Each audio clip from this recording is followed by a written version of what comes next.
कभी भी ब्यूरोक्रेट से ये सवाल नहीं होता है कि आप गैर कानूनी काम करिए, ऐसा सवाल होता ही नहीं है। सवाल या प्रेशर हमेशा यही होता है, कानून इस्तेमाल करके हमें जो चाहिए वो करके दिखाइए। कानून तो इतना है, that is called rule by law. देखिए, चेंज हमेशा ये लड़ाई से ही होता है। Old value system new value system के बीच की लड़ाई से ही हो जाता है। तो एक्नॉलेज करना जरूरी है कि ये सोशल चेंज सबके लिए बराबर नहीं है। कई सारे लोगों के लिए बहुत सारे अपॉर्चुनिटीज मिलता है। मैं नहीं कह रहा हूं कि ऑपरेसर्स को आप जाके विलन मत बनाओ। बहुत सारे लोग हैं जो एक्टिव एजेंसीज के साथ ऑपरेस किए, यही लूप चल रहा है। हिंदू खतरे में है, सरकार बचा सकते हैं, सरकार खतरे में है, हिंदू बचा सकते हैं। आज इंटरनेट सिर्फ आधे अधूरे सच और पूरे झूठ में डूबा हुआ है। किसी के पास गहराई से सोचने का या शांति से सुनने का वक्त ही नहीं है। हम एक ऐसा शांत कोना बनाने की कोशिश कर रहे हैं। Not your ordinary podcast for entertainment. Kannan एक मेजॉरिटी जो एक कंट्री की है ना, वो एक तरह की अदरिंग फील कर रही है कि उनको समय नहीं मिला, उनकी कोई सुनता नहीं। उनको हमेशा बताया जाता है दिवाली में पटाखे मत जलाओ, होली में पानी मत फेंको, रामनवमी में मस्जिद के बाहर जाके कुछ मत करो। तो उनको हमेशा बताया जाता है क्या नहीं करना है।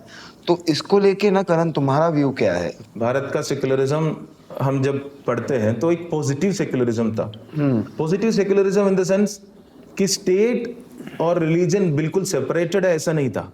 स्टेट सारे रिलीजन को इक्वल रेस्पेक्ट देंगे, ऐसे था। डिफरेंस वैसे एक जो है जिसमें हम समझते हैं कि कोई लेना देना ही नहीं है, कोई रिलीजन से कुछ लेना देना नहीं है। एक में है कि हम सबको बराबर रेस्पेक्ट देंगे। अब इंडियन आर्मी में जाएंगे तो देखेंगे कि सर्वधर्म संभव, वो है हमारे सेक्युलरिज्म, है ना। तो हर एक मंदिर लगेगा। कई सारे ट्रांसपोर्ट बसेस में, पब्लिक ट्रांसपोर्ट की बसेस में देखेंगे आपको सारी देवताओं के मतलब फोटो दिखेंगे आपको। एक रेलवे स्टेशन में आपको एक कोई मस्जिद का मतलब ये वो मिलेंगे, मंदिर भी मिलेंगे। वैसे पब्लिक प्लेसेस में दोनों नहीं होना चाहिए, है ना। स्टेट के अगर सेक्युलरिज्म के डेफिनेशन में जाए तो हमारे सेक्युलरिज्म वो नहीं था कि स्टेट बिल्कुल रिलीजन से बाहर चले जाएंगे या रिलीजन बिल्कुल स्टेट से कोई लेना, ऐसा नहीं था। ये था कि सबको एक ही नजर से देखेंगे। किसी को कावड़ यात्रा लेके जाने का इजाजत है तो किसी को नमाज पढ़ने का भी इजाजत है, ठीक है। ये जो है कि बराबरी से देखेंगे सबको, ये फर्क था। क्योंकि हमारा कम्युनिटी कल्चरल था, कम्युनिटी ओरिएंटेड था, साथ में रहते थे। वो एक हर एक सिविलाइजेशन का अपना अपना अलग रखता है। कई सारे सिविलाइजेशन है इंडिविजुअलिस्टिक है, जैसे वो इंडिविजुअल की जर्नी को फैमिली से ऊपर रखता है, फैमिली को सोसाइटी से ऊपर रखता है, सोसाइटी को मतलब अपनी कम्युनिटी को ऊपर रखता है। तो अलग अलग सिविलाइजेशनल वैल्यूज अलग अलग जगह पे है। वो मतलब कन्फ्यूशियस जैसे कहते हैं कि फैमिली सबसे ज्यादा इंपॉर्टेंट है, family is the most important unit Confucius के हिसाब से। तो हमारा भी वो कल्चरल जो एक यूनियन है वो हमारे लिए इंपॉर्टेंट था हमेशा से। क्या हुआ, कुछ टाइम बाद इन्फ्लुएंस तो आता ही है, वेस्ट से है चाहे कहीं से भी हो। हमने वो सेक्युलरिज्म को लगा कि ये सही नहीं है, थोड़ा एथिस्टिक सेक्युलरिज्म पे जाना चाहिए। तो वहां पे जो रिलीजियस सेरेमनीज है उसको इंडिपेंडेंटली एनालाइज करने लगे। होली में पानी का इस्तेमाल करना, पानी का इस्तेमाल नहीं है होली, पानी एक तरीका है जिसके थ्रू सब लोग मिलके एकदम खेलते हैं, कूदते हैं ना, इतनी सारी चीजें होते हैं, पर एक एसेंशियल इंग्रेडिएंट है। पर अगर उसको एक एनवायरमेंटल लेंस से देखते हैं या रिसोर्स की लेंस से देखते हैं तो लगेगा कि ये तो वेस्टेज ऑफ वाटर है। जब इतने सारे लोगों को पानी नहीं है पीने के लिए तो हम ये जो कर रहे हैं वो सही है क्या। या दिवाली में पटाखे फोड़ते हैं तो 200 साल से फोड़ते होंगे या 200 साल से फोड़ते होंगे, पर फोड़ते तो है। अगर वो कर रहे हैं हम, तो अचानक से उसी दिन जो है सारे एनवायरनमेंट की कंसर्न आ जाना कि एक दिन के कारण आपकी पोल्यूशन की इश्यू, आप डेली जो है आप पोल्यूट कर रहे हैं, एवरी सिंगल डे आप पोल्यूट कर रहे हैं, बाय कॉन्शियस डिसीजन पोल्यूट कर रहे हैं। और उस पोल्यूशन में आपको खुशी भी नहीं मिलता। इसमें कम से कम 4 बच्चे हंस तो रहे। मैं मानता हूं उसकी नेगेटिव है, जैसे दिल्ली जैसे जगहों में जहां पे ओवरऑल पोल्यूशन अमाउंट ज्यादा है। अब वहां पे एक और चीज ये आ जाता है, स्पेशली जो परसीव्ड मेजोरिटेरियन विक्टिमहुड जिसको मैं मानता हूं, वो इसको देखता है कि ये तो हिपोक्रेसी है, जो भी करे, हम सदियों से जो भी करके आ रहे हैं वो सब गलत है। और यही बात उनको नहीं बोलते, ये उनको वाला जो ना मान ले मुसलमान को नहीं बोलते, ये बकरीद में नहीं बोलते, वो क्या एनवायरमेंटल नहीं है। गाय को बचाने बोलता है कि बीफ मत खाओ बोलता है, तो वो तो बहुत ही रिग्रेसिव है। तो ये जो बहुत सारे जो सवाल है, जो क्वेश्चंस आता है, वो हिपोक्रेसी के तौर पे नजर आता है। उसके बाद क्या होता है, वो जो आपको कोई मुसलमान ने नहीं बोला कि दिवाली मत, हाँ, आपको कोई मुसलमान ने नहीं बोला कि होली में मत खेलिए। एक हमेशा ऐसे ही होता है, जो मेजोरिटी है, मेजोरिटी से एक तबका क्योंकि जब वहां से और प्रोग्रेसिव या लिबरल वैल्यूज की तरफ जाता है, वो अपने ही कल्चरल वैल्यूज को रिव्यू करते हैं, क्रिटिक के नजर से देखते हैं, क्योंकि उनको वही अपने परिवार में वो वही देखते हैं। क्योंकि मेजोरिटी एक चीज को सेलिब्रेट करते हैं, तो क्रिटिसिज्म भी वो मेजोरिटी पे ही आएगा पहले। मान लीजिए यहाँ पे ऐसे होगा, वही चीज अगर वेस्ट में क्रिटिसिज्म होगा तो क्रिश्चियन सेलिब्रेशंस पे होगा। मान लीजिए कोई इस्लामिक कंट्री में होगा तो वो क्रिटिसिज्म इस्लामिक सेलिब्रेशंस पे या इस्लामिक वैल्यू सिस्टम पे होगा। जहां भी वो मेजोरिटी है उनके ऊपर ही पहले आएगा और बाद में माइनॉरिटी के उस पे आएगा, पहले माइनॉरिटी पे नहीं आता। वो नॉर्मल है, क्योंकि मैक्सिमम लोग क्रिटिसाइज करने वाले भी जो मेजोरिटी है, मैक्सिमम सेलिब्रेशन भी वही है। पर जिसका जो गुस्सा है वो उन पे निकलता है। तुम्हारे पे तो कोई कुछ नहीं पूछता, हमारे ऊपर तो सारे रिस्ट्रिक्शन आ जाता सारे रेस्ट्रिक्शन है ना, सब कुछ हमारे रेस्ट्रिक्शन। पर इसमें दो तरीके से देख सकते हैं। देखो, प्रोग्रेस या लिबरल चेंजेस ये सब कोई रोक नहीं सकता। देखते रहे हिस्ट्री को, तो हिस्ट्री ने हमेशा कल जो था उससे ज्यादा ही थोड़ा और फ्री बनाया इंसान को। बीच बीच में रेस्ट्रिक्शंस आए, थोड़ा कभी नीचे गया है, कभी ऊपर गया है, वो तो हुआ ही है। पर ओवरऑल जो लीनियर पाथ है, जो पाथ अगर एक लीनियर ग्राफ ड्रॉ करे, अप्रोक्सीमेशन करे, तो उसमें फ्रीडम बढ़ने का ही है। सऊदी अरब जैसे एक देश में भी आज ड्राइव कर सकते महिला, कल नहीं कर सकते थे, है ना। तो वो एक अबरेशंस बोल सकते हैं। मान लीजिए ईरान बीच में कभी लिबरल था, अब वो at least for women liberal values कम हुए, but aberrations can not be conceived as rule. पर इसमें सेटबैक भी आएंगे। वो सेटबैक क्यों आता है? क्योंकि हम जैसे कोई चेंज, जैसे मैं अपने पेरेंट्स को या फिर उनके दादा दादी या नाना नानी, उनकी जनरेशन को मान लें, उनको पूरा समाज ने बताया कि ऐसे जीना चाहिए। अगर कोई महिला है तो पति को रोटी अच्छा बना के खिलाना चाहिए, ये आपका कर्तव्य है, उनको बताया। और वो समाज ने उनको बताया, उस हिसाब से वो एक बहुत अच्छी बेहतरीन इंसान बनने का कोशिश कर रहे हैं। जैसे तुम्हारा ही अगर एक जोक, फुली हुई रोटी का अगर ले तो वो ये भी इंग्लिश में भी बोला गया, मतलब किचन इज अ किंगडम। हाँ, जो भी है उनको जो बताया, जैसे तो जो उन्होंने पूरी जिंदगी जिए, एक सोशल चेंज आया, बोला कि नहीं ये तो आपका है किचन, ऐसे थोड़ी नहीं कि किचन आपका वो है, बाहर पूरी दुनिया है। एब्सोल्युटली। हम एक नजर से देखते हैं कि जिनको उनको वंचित किया गया, ऐसे ऐसे हम सोचते, बट कई सारे लोग वो रियलाइज ना करते हुए इसी को आइडियल है सोच के जी रहे हैं। अचानक से उनको भी हम विलन बना लेते हैं कि वो जो ऐसे जी रहे थे, क्योंकि वो अपने बच्चे को यही बोलेंगे ना, क्योंकि उन्होंने पूरी जिंदगी उसी बातों पे बिताया है। तो वो अपने बच्चे को, अगर कोई बेटी है तो उसको बोलेंगे कि ऐसे रहो। अब मान लो कास्ट है या फिर मेल है, female, change is not to be stopped. Change तो होना ही है और करना भी है, पर यह समझना जरूरी है कि जो चेंज को अपोज कर रहे हैं वो सारे विलन्स नहीं है।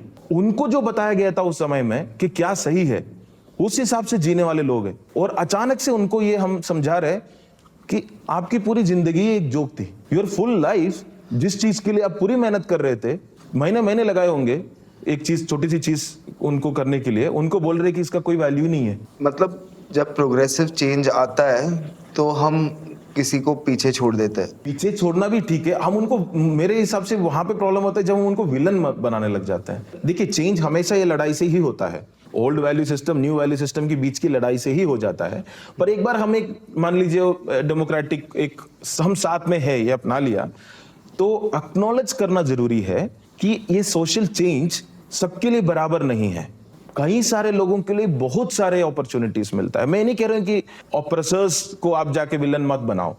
बहुत सारे लोग हैं जो एक्टिव एजेंसीज के साथ ऑपरेस किए, क्योंकि अपने आप को सोशल उसमें ऊपर रखना चाह रहे थे, उन्होंने ऑपरेस किए ही है, ठीक है, वो अलग बात है। पर कई सारे जो लोग जो अभी वो सोशल चेंज के से डरता है या उसके खिलाफ बोलते हैं, वो इसलिए नहीं बोलते कि वो खुद ऑपरेसर्स थे, वो इसलिए बोलते हैं कि वो खुद ऑपरेस थे।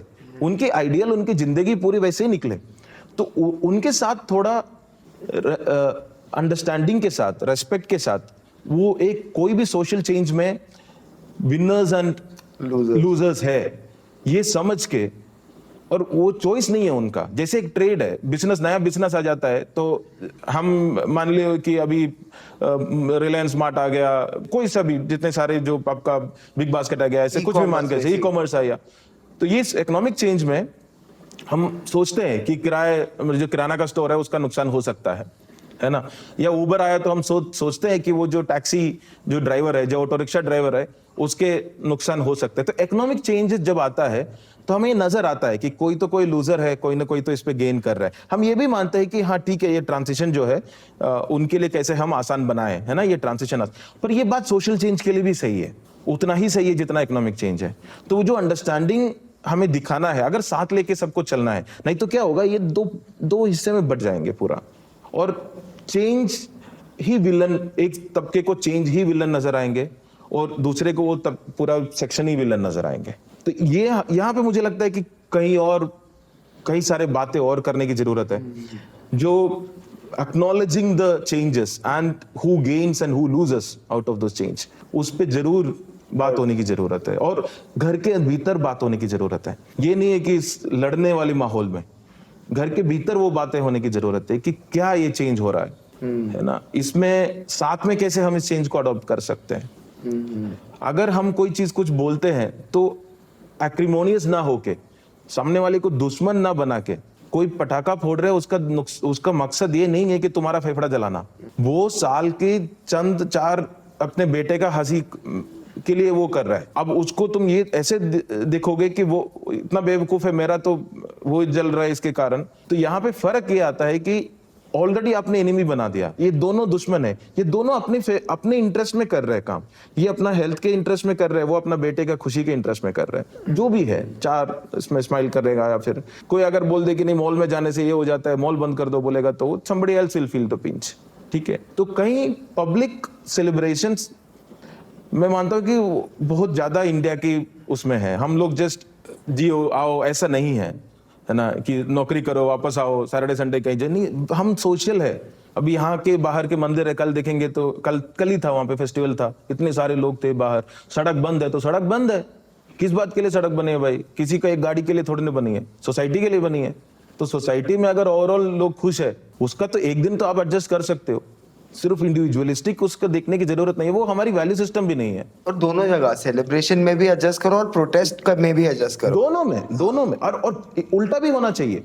ये बात नहीं है कि सिर्फ हमारे पास भीड़ है तो हम किसी का सबका राइट तोड़ देंगे, ऐसा भी नहीं, ये भी गलत है। पर इसमें एक दूसरे को जब हम दुश्मन मानने लग जाते हैं, वहां पे ब्रेक डाउन हो जाता है, जहां पे कोई कनेक्शन ही नहीं है दुश्मनी का, दोनों अपने अपने इंटरेस्ट परस्यू कर रहे हैं, अपने अपनी वैल्यूज परस्यू कर रहे हैं। कल ना जैसे हम बात कर रहे थे ना, मेजर सोसाइटी को लगता है कि रिजर्वेशन एक टूल है जो उनके खिलाफ है। तुम्हारा क्या व्यू है इस पे? रॉन्ग्स ऑफ द पास्ट, है ना, can they be corrected bye actions of the present? ये एक मेजर सवाल है। पुराने जमाने की गलतियां हैं, उसको क्या हम आज के एक्शन से सुधार सकते हैं कि नहीं? Corrected is the key thing. क्योंकि वही सवाल अगर मैं उल्टा पूछूं कि उस वक्त मंदिर तोड़े गए थे, क्या सारे मस्जिद तोड़ देना चाहिए, है ना? क्योंकि कभी तो पुराने कुछ गलतियां थे, उस वक्त शायद उसको गलतियां भी नहीं मानते होंगे, क्योंकि सारे रिसोर्सेज के लिए सारे ही रिलीजियस लोकेशंस में रिसोर्सेज रखते थे, तो तोड़ते थे, और राजाओं का काम भी यही था। पर आज के नजरिए से तो गलत था। तो उस गलती को हम आज के एक्शन से सुधार, मतलब उसको करेक्ट कर सकते हैं क्या? कई सारे लोग रिजर्वेशन को उस नजरिए से देखते हैं, हम तो नहीं करते अभी। हाँ। मैं तो पूरा स्कूल मुझे पता ही नहीं था कि मेरा कास्ट क्या है। हाँ। मैंने ना किसी से कास्ट पूछा, मैंने नहीं बोला कि किसी से साथ खाना नहीं खाऊंगा, पानी नहीं पीऊंगा, मेरे घर पे तो सब आए। पर नंबर जब आया, मेरा एक 91 था, उसका 60 था, उसका हो गया, मेरा नहीं हुआ। मेरा पापा के पास तो स्कूटर ही था, उसके पापा के पास तो गाड़ी था। इससे ज्यादा गलत क्या हो सकता है? एक इंडिविजुअल के पॉइंट ऑफ व्यू से कि मैंने तो कभी डिस्क्रिमिनेट नहीं किया, मुझे पता ही नहीं था कास्ट क्या है। पहली बात तो कास्ट पता होना, अगर आपको अपना कास्ट नहीं पता है, बहुत बड़ा प्रिविलेज है वो आपके लिए लग्जरी है। आप कास्ट ना पता होना, इट्स अ बिगेस्ट प्रिविलेज यहाँ पे। है ना। मैं भी यही सब रास्ते से आया हूँ, मतलब पूरा यही रास्ते से आया हूँ। क्योंकि मैंने जब रिजाइन किया, ये तो खैर ठीक है, कश्मीर मुद्दा जो भी था वो एक पार्ट, सबसे ज्यादा कमेंट सेक्शन ये था कि कोटा से आया हुआ होगा, क्योंकि मेरा नाम से कास्ट का कुछ क्लियर नहीं चलता। तो सबसे पहले इंडिया में तो वही जानना चाहिए ना कि तुमको कहाँ से आए हो, क्या है तुम्हारा सोशल लोकस क्या है। हाँ। तब जाकर मैं अपना आगे का बात रख सकता हूँ। तो तुमसे कैसे बिहेव करना है मैं उसके बाद डिसाइड कर।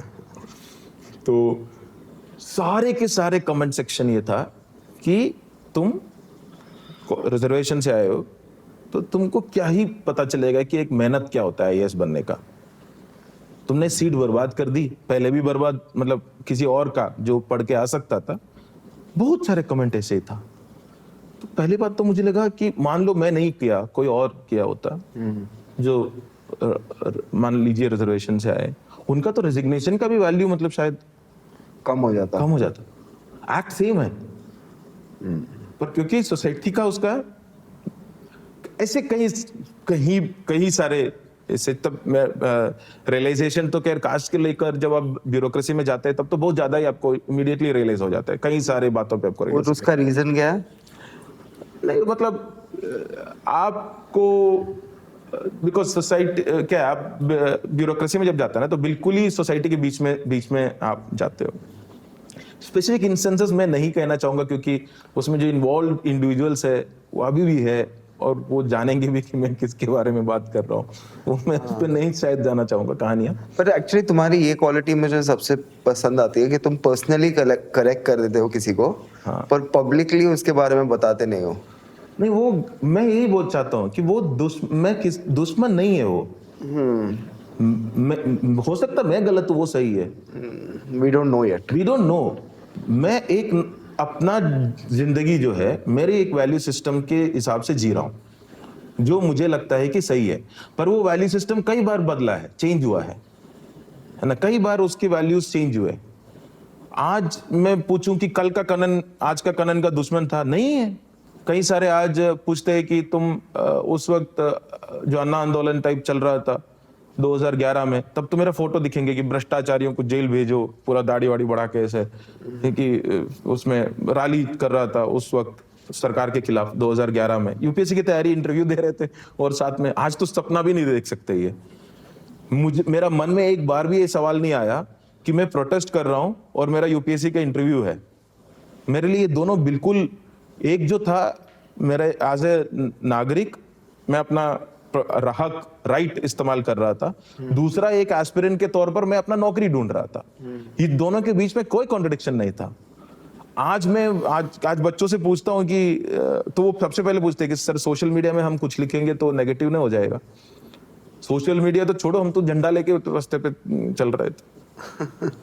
अभी तो मैं भी इमेजिन नहीं कर पा रहा हूँ। हाँ, क्योंकि एग्जाम के बीच के तौर की बात कर रहा हूं मैं। मतलब मेंस हो गया। हाँ, आपको बिल्कुल ये वो है कि सरकार से सवाल पूछना, ये तो बहुत अच्छे एक नागरिक का क्वालिटी है। हम प्रजा थोड़ी ना है, हम नागरिक है। तो नागरिक में और प्रजा में फर्क इतना ही है। आज कई बार हम डिस्कस कर चुके हैं इस बात पे कि राजा कई सारे आए हैं, कई अच्छे हैं, कई बुरे हैं, आपको बहुत दिए हैं, कुछ नहीं दिए, कुछ लिए हैं आपसे, पर प्रजा तो प्रजा ही रहे हैं। नागरिक का फर्क है कि नागरिक सवाल पूछ सकता है। नागरिक का जो हक है वो राजा का देन नहीं है। नागरिक का हक वो इंट्रिंसिक है, ना ही वो कॉन्स्टिट्यूशन का देन है, ना ही वो सुप्रीम कोर्ट का देन है। नागरिक का कंसेप्ट बहुत इंट्रिंसिक है कि मैं जो हूं, मेरी राइट्स जो है वो मैं हूं इसलिए आता है, कहीं बाहर से नहीं आता वो। तो ये जो कंसेप्ट है नागरिक का, खैर वहां पे आने से पहले हम रिजर्वेशन पे सवाल था, मैं कहीं भटक गया वहां से। ये इस तरीके से उसको सोचते हैं कि ये ऐसे तो फिर कोई भी बात कल जो भी हुआ था उसके लिए आगे के पीढ़ी को उसको पनिश कर दो। पर एक बार समझना चाहिए, अगर सही में वो होता, रिट्रीब्यूशन होता, तो रिजर्वेशन नहीं होता। आज रिट्रीब्यूशन होता तो क्या होता? वो कहते हैं कि आगे की 100 साल अपर कास्ट के बच्चों का पढ़ाई बंद कर, पढ़ना ही नहीं चाहिए। Unequal for all. अगर रिट्रीब्यूशन है, कल उन्होंने मंदिर तोड़ा, आज हम मस्जिद तोड़ेंगे। कल हमें पढ़ने नहीं दिया, आज हम तुम्हें पढ़ने नहीं देंगे। ये नहीं होगा कि हमें आगे बढ़ने के लिए कुछ एक्सेलरेटेड पाथ दे दो, ये नहीं होगा। सदियों से हमें पढ़ने नहीं दिया, उसके कारण हमारी जो सोशल कैपिटल में कमियां है, जो इंटरजेनरेशनल इनइक्वालिटी आए हैं इतने टाइम से, उसको मिटाने के लिए कुछ एक अफर्मेटिव एक्शन, कुछ एक्सेलरेटेड पाथ है ना, वो नहीं होगा। रेट्रीब्यूशन अगर है तो यही होगा कि अब एक काम करो, 100 साल तुम लोगों के बच्चे ने पढ़े, या फिर देखते हैं, फिर मेरिट की बात करेंगे।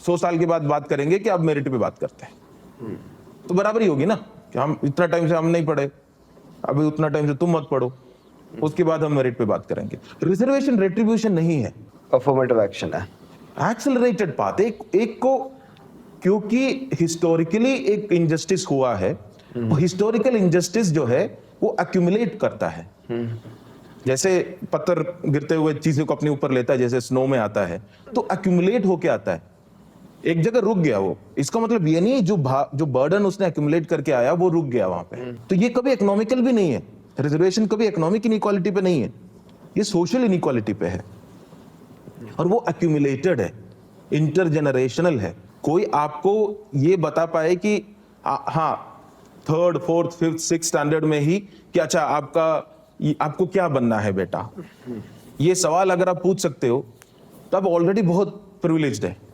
क्योंकि आप बच्चों को लेकर सपना देखना एक क्वालिटी है। हमें याद है कि हम एक झुग्गी में बच्चों को पढ़ाने के लिए जाते थे, और वो झुग्गियों के बच्चों को वहीं पास के स्कूल में पढ़ने नहीं देते थे। वहां अगर सरकारी स्कूल पढ़ने देते थे तो वहां पे बर्तन मंजवाते थे, ये करते थे, वो करते थे, तो नहीं आते थे। तो हम गए उधर, सबसे पहले सवाल हम उनके माँ बाप से यही पूछते थे कि आपने कभी अपने बच्चों को लेकर सपना देखा है क्या? बोलते क्या बनेगा? कुछ तो बने। कुछ पूछा है क्या उनको क्या बनना है? नहीं, ये सवाल ही नहीं आता, ये सवाल तो आता ही नहीं। वो जो है ना, वो जैसा है वैसे ही चलता रहेगा। तो रिजर्वेशन को, मेरा एक अंडरस्टैंडिंग है कि रिजर्वेशन को रेट्रीब्यूशन की तरह देखोगे तो आपको हमेशा एक अनसेटल्ड रहेगा, आपको हमेशा लगेगा कि मेरे साथ कुछ गलत हुआ है। मैं स्पेशली जो जनरल कैट जो है, जिनको एग्जाम देना है, उनके लिए कह रहा हूं कि उनको लगे कि हमारे साथ कुछ गलत हुआ है। गलत नहीं हुआ है, कि जो 50% है, जितने भी सीट आप मान के चलिए कि उतना है आपके लिए, है ना, उसमें आप कॉम्पीट करिए, उसमें आप बढ़िए आगे। किसी और के लिए एक एक्सेलरेटेड पाथ कर रहे हैं, क्योंकि एज ए सोसाइटी हम उसके बिना आगे नहीं बढ़ सकते। वो आगे बढ़ने के लिए सबके हित में है वो। और मेरिट का तो सवाल ही नहीं है, जितना आपने एक्यूमुलेट किया है इनइक्वालिटी को, मेरिट सबसे मेरिटलेस क्या था? कास्ट। ओरिजिनल रिजर्वेशन कास्ट था। रिजर्वेशन क्या था? पढ़ने के लिए एक यही लोग पढ़ सकते हैं, क्या है वो? रिजर्वेशन, है ना। लड़ने के लिए ये क्या है वो? रिजर्वेशन। उसके कैपेबिलिटी है नहीं है, चाहता है नहीं चाहता, वो सब matter. Reserved for them, reserved for them, reserved for them. Original reservation तो यही था, एक तरह का कैंसिल कल्चर ही है ना। हाँ, पूरा के पूरा रिजर्वेशन वही था। अभी तो बल्कि मेरिट पे आ रहा है। Reservation is actually breaking that original reservation and bringing merit into it by saying जो सदियों से चलता आया रिजर्वेशन है, उसके बेसिस पे हम आगे नहीं बढ़ सकते।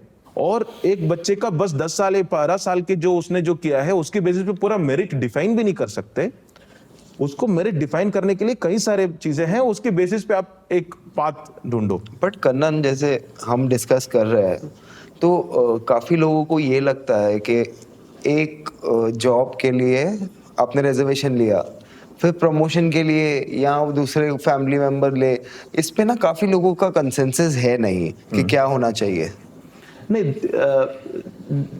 उसमें ना कई सारे डिस्कशंस है। मैं स्पेशली ये नहीं मानता हूं कि एक जनरेशन अगर गवर्नमेंट में आ गया, या फिर पहली बात तो रिजर्वेशन का आंकड़े थोड़ा समझना पड़ेगा, है ना। रिजर्वेशन कहाँ है? गवर्नमेंट जॉब में। और किस में हम रिजर्वेशन चाहते हैं? क्लास ए, क्लास बी में। कोई सफाई कर्मचारी के काम में रिजर्वेशन नहीं मांगता, कोई इसमें नहीं मांगता। कितने हैं इंडिया में ऑन एन एवरेज? अगर मैं कहूं 90% अनऑर्गेनाइज सेक्टर है, ठीक है, जिसमें ना रिजर्वेशन है ना कुछ अलग। 10% ऑर्गेनाइज सेक्टर है, मान के चलो। ऑर्गेनाइज सेक्टर मतलब जो private sector plus public sector, उसमें भी 90% जो है मतलब जो है आपका प्राइवेट सेक्टर में है। उसके बाद के जो बचे हुए 1% या 2% नौकरी है ना, जो पूरा वो है फुल पब्लिक सेक्टर। उस फुल पब्लिक सेक्टर में 10% होगा, एक्सैजरेट करके बोल रहा हूं मैं, 2 to 3% एक्चुअली मेरा जो स्टडी था, 10% होगा क्लास ए क्लास बी नौकरी। तो ओवरऑल अगर हम देखते हैं तो इट्स कम टू अराउंड 0.1 और less than that the whole job market. 0.1 से भी कम होगा। पॉइंट काफी कम है, जस्ट डोंट, इट्स नॉट 90-10, हाँ कर सकते हैं, 0.1 से भी कम। ये अगर 10% मान के चले तो ठीक है, तो ये 0.1% में भी उसकी 50% जो है रिजर्व है। हम जितना टाइम डिस्कस करते हैं ना इसके बारे में, पूरे जॉब सेक्टर के 0.05% या उससे भी कम उसके बारे में हम बात कर रहे हैं। और बेसिकली ये जो जॉब्स है इनको सोशल ऑर्डर मेंटेन करते हुए इंडिया को प्रोग्रेसिव तरह से आगे लेके जाना है। Yes. तो ये इंडिया का सोशल फैब्रिक क्यों ना रिफ्लेक्ट करे? एब्सोल्युटली। और ये यहाँ इतनी छोटी सी एक उसमें हम नंबर्स के हिसाब से देखें तो वहां पे जाके हम इसको डिस्कस करते हैं। अब बाकी सारे के सारे कहाँ रिजर्वेशन है, बल्कि वहां पे उल्टा रिजर्वेशन चलता है जिसको हम नेपोटिज्म कहते हैं या सोशल कैपिटल कहते हैं। जैसे मैं बैंगलोर जाता हूं, मैं डिस्कस किया है शायद इसको भी, तो मेरे मान लीजिए रिलेटिव है, वो क्रिएटिव फील्ड में हो सकता है, ये कास्ट कैपिटल से आता है, ठीक है। अगर मान लो, या कोई बिजनेसमैन हो सकता है डिपेंडिंग ऑन मेरा कास्ट, ठीक है, कोई बिजनेसमैन हो सकता है, कोई ट्रेडर हो सकता है, कोई सफाई करने वाला भी हो सकता है, मेरा कास्ट कैपिटल वो है, तो ऑटो रिक्शा चलाने वाला हो सकता है। तो मान लो मैं बैंगलोर माइग्रेट कर रहा हूं, जब मैं बैंगलोर माइग्रेट करूंगा, मैं किस काम के लिए माइग्रेट कर रहा हूं वो मेरा कास्ट कैपिटल डिटरमाइन करता है, क्योंकि मैं उससे पूछता हूं, मेरे बगल में जो भी गए हैं बैंगलोर पहले, अगर मेरा बगल में से जाके वहां पे ड्राइविंग कर रहा है वो बोलेगा अरे आ जाओ बेटा, मैं इधर तेरे को ना ड्राइविंग का कुछ ढूंढ के देता हूँ, ऑटोमेटिकली मैं ड्राइविंग के लिए जा रहा हूँ। मेरा मेरिट टैलेंट कोई फर्क नहीं पड़ता उसमें, कोई पूछ नहीं रहे कि तुमने क्या किया है, तुमने क्या पढ़ाई किया, फर्स्ट है सेकंड, नहीं, आ जाओ इधर में कुछ, क्योंकि अपॉर्चुनिटी वही है, वो कास्ट कैपिटल से लिंक्ड है। अगर वही चीज मान लीजिए वो बिजनेसमैन है, उधर ट्रेडर है, तो बोलेंगे आ जाओ मैं ना तुमको कहीं पे लगाता हूँ, क्लरिकल शुरू, अकाउंटिंग कहीं पे तो शुरू करेंगे। आप स्टार्टिंग ही कहीं और कर लिए, मेरिट का कहां सवाल आया इसमें। अब मान लीजिए कोई गवर्नमेंट जॉब में साइंटिस्ट है, मान लो कुछ और है, तो बोलेंगे आओ मैं तुमको ना यहाँ पे इंटर्नशिप करवाता हूँ, उसके बाद मैं तुमको ये कर दूंगा। पूरी की पूरी जो वहां पे तो ये चल ही रहा है, आपकी कास्ट कैपिटल की बेसिस पे आपको इतने सारे अपॉर्चुनिटीज मिल रहे हैं, और ऑलरेडी स्क्यूड है, वो इतना ज्यादा स्क्यूड है। तो ये एक इतनी छोटी सी उसको लेकर इतना ज्यादा, पहली बात तो उसको रेट्रीब्यूशन के नजरिए से देखना नहीं, ये बहुत ज्यादा मैं मानूंगा कि एक कंसिलिएटरी रूट है, एक अफर्मेटिव रूट है, एक एक्सेलरेटेड पाथ है, उससे ज्यादा कुछ नहीं है, रेट्रीब्यूटिव तरीके से देखना ही नहीं है। फिर उसके लेकर बुरा लगना, उसके बाद उसी के बारे में बोलते रहना, उसी के बारे में आपको लगना है कि मैं तो कहां पहुंचता अगर ये नहीं होता। तो आपकी आधे लाइफ से ज्यादा आप रिग्रेट यही बात पे करते हैं कि मैं कहां पहुंचने आता, अगर ये नहीं होता तो मैं कहां नहीं पहुंचते। आप ये नहीं समझ रहे कि आप यहां तक पहुंचने के लिए कितना आप, मतलब आपके रोल नहीं है जितना आपने पहुंचे वहां पे, जितना आपकी कैपिटल जो एक्यूमुलेट हुआ है उसका रोल है। करेक्ट है करण। अभी ये टॉपिक पे तो कंसेंसस लोगों का बनेगा, तब थोड़ा सोशल ऑर्डर और सोशल फैब्रिक इम्प्रूव होगा सोसाइटी का। एक और चीज़ जो हम लोग डिस्कस करते हैं और उस पर हम लाइक तुम हमेशा बोलते हो कि anger is a by product of fear and this adhering that is of the majority. वापस उस पर आता हूँ कि अभी ये लोग 10-11 साल से सत्ता में हैं, ठीक है, अभी भी ये लोग मुसलमानों से डर रहे हैं, या अभी भी ये लोग मुसलमानों की अदरिंग कर रहे हैं। जब इन्होंने देख लिया कि भाई सत्ता हमारे पास है, 80% लोग हैं, वो हर जगह वो रिप्रेजेंटेड है, एक कम्युनिटी है जिनका कल्चरल कैपिटल ही नहीं है ऊपर। और मुझे भी ये पूछा जाता है तुम कभी इस्लाम पे जोक क्यों नहीं बनाते हो, मतलब कुछ 20% लोगों के पास कुछ है नहीं और ज़्यादा। All I see the average Muslim in this country has is their faith. And I don't know their community. उससे बहुत इंटरेस्टिंग बात यह है, अगर आप रिजर्वेशन देखोगे ना, तो Muslims don't get reservation as such generally. कई स्टेट्स में कहीं कहीं अलग है, तो Muslims are actually generally considered as upper caste. हाँ, इट्स वेरी इंटरेस्टिंग।